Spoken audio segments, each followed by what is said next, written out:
vyogira akamaro igihe ikomine yoba icitegererezo. Ibi ni ibintu bihambaye. Ati zone nshasha nayo ivyahora bikorerwa muri komine bigakorerwa muri zone.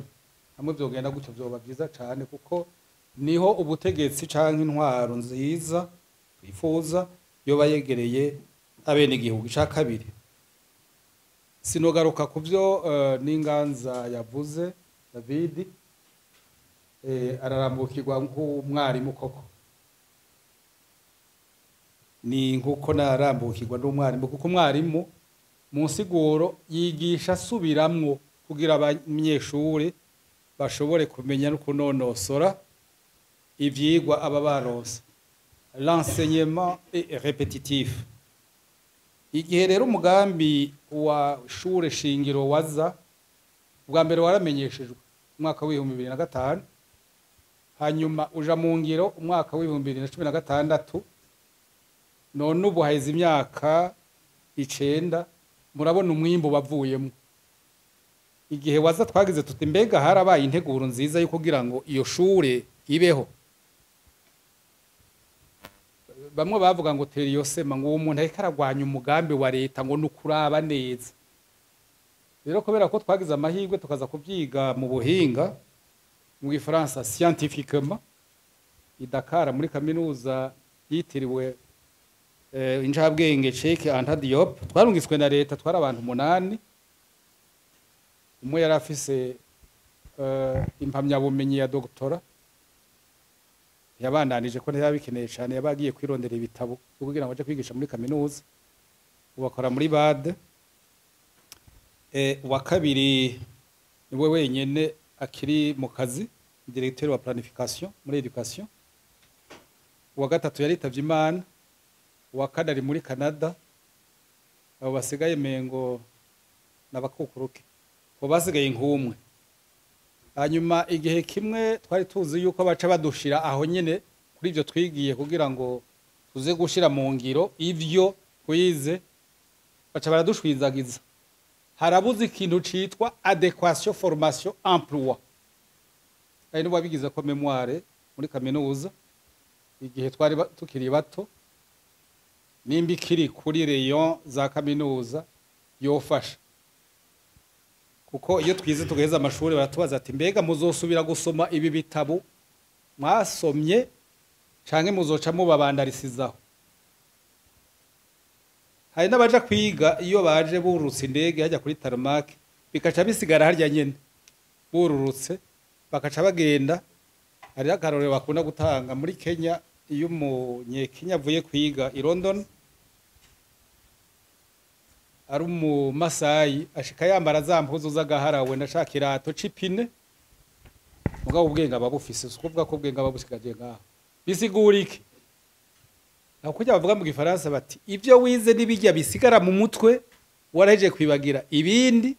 La culture et ce qui reste après avoir tout oublié, turicara tugenda tugasubira hahandi. Ibi rero umukuru wa Parseme yavuze vyibura ry'ingingo mperekeza ari ikintu gihambaye cyane.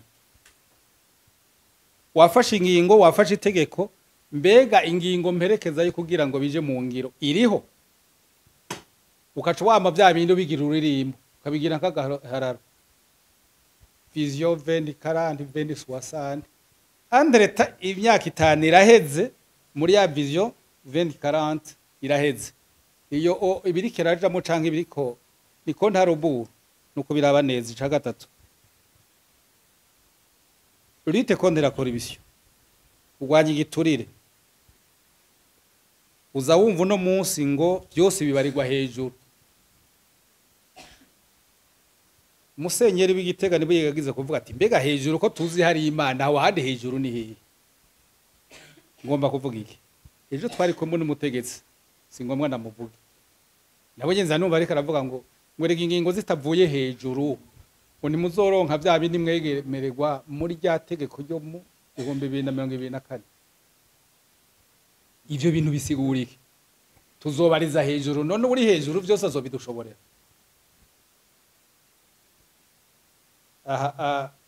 murazi yeza yuko hari abakukuruke bemerewe yuko bazoronka niburi buri ivyo bari bageze ko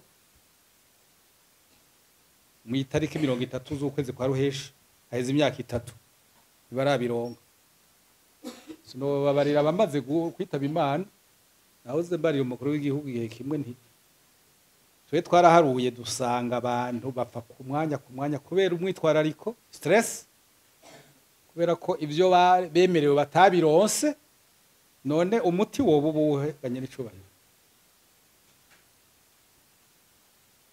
ati ibintu byankoze ku mutima ngiye kuvuga ibi bintu byo kwiga bya strategie byavuga ati bashobora gushira mu gisata kiraho cyo kwiga ivyigwa bya étude stratégique kugira bije mu ngiro byofasha nubundi acarindire mu gifaransa bavuga ngo attendre god ica gatanu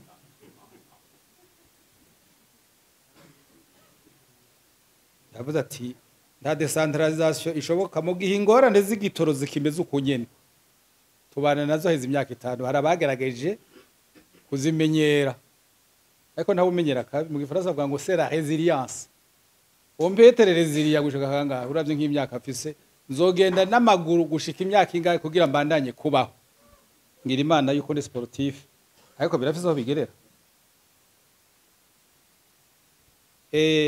mentalite y'abakozi bo hejuru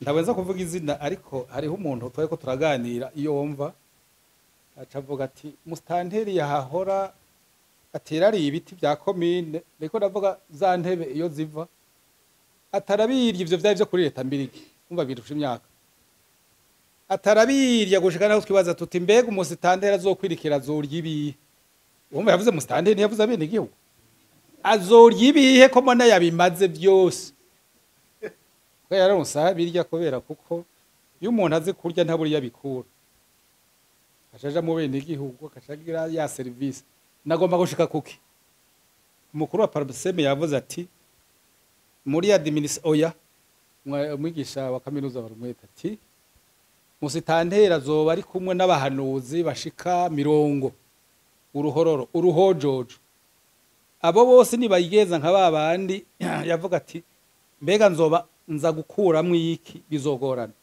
ngaruke kuri wa musitanteri ntavuze izina hariho umuntu yaje avuga ati je ngomba gushira ishuri y'akarorero ngaha ihuza commune zitatu zimwe za kera ati mwonyereke ikibaza ndayo yubakamwe acavuga ngo mbega je zoronka mwiki mwangara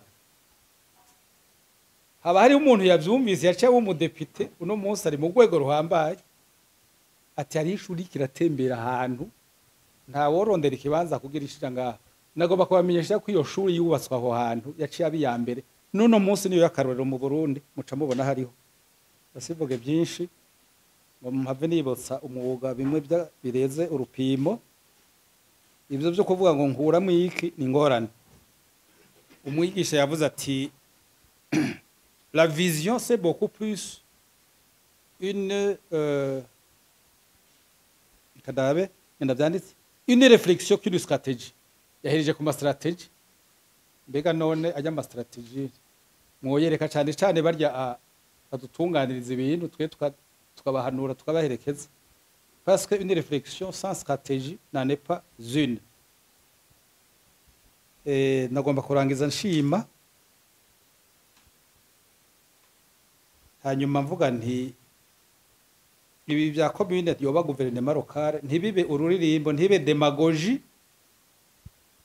dukeneye abantu barangwa n'ubuntu bafise des valeurs il faut ko vyigishwa bitigishijwe nta kamaro kandi mukumva yuko babimenye ndetse mugatanga na evaluation ukwirimbura mbega baravyumvise ukuvyumva no kubishira mu ngiro bijya bya hygiene sinzi ko mubona aho tubaye ingene hameze umuntu aranywa amazi akacataho nyene icyahi cy'umwana agataho nyene basanga environnement yarageseye mu gihe rero abadutwara makomine kurya nyene atunganijwe mu bwinshi canke mu buke bwacu ntibizoshoboka nagira ndangize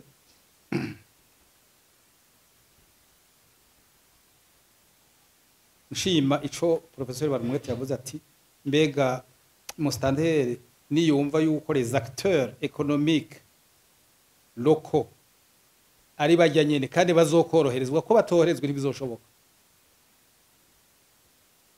nta kizovamwo murakoze ariko akanyuma nagomba mbarere David Ninganza twarigeze no kuganira tugira ikiganiro ciza cyane bashimye umengo hari ku radio bonesha FM la gestion du système éducatif se fait scientifiquement ntibiba sentimentalement sikirorogwe sibishobisho on mesure l'entrée des entrées ce qu'on appelle l'accès en termes scientifiques on mesure le maintien le taux de maintien kw'ishure hanyuma le taux d'achèvement c'est en termes techniques karuze rero hajya si ya mbere kuko yaba ari ya mbere mbega barya bakandida aux examens nimba ari 200 bamenya abari sampurusa nimba handi hari ibihumbi 500 bakamenya ibihumbi 100 urumva le taux d'achèvement ni ntoya le taux de réussite izoguma ari niniya harya hariho bakeyi kuko ubwiza bw'inka ngo nuko bimwe murakoze navuze amajambo menshi savye imbabazi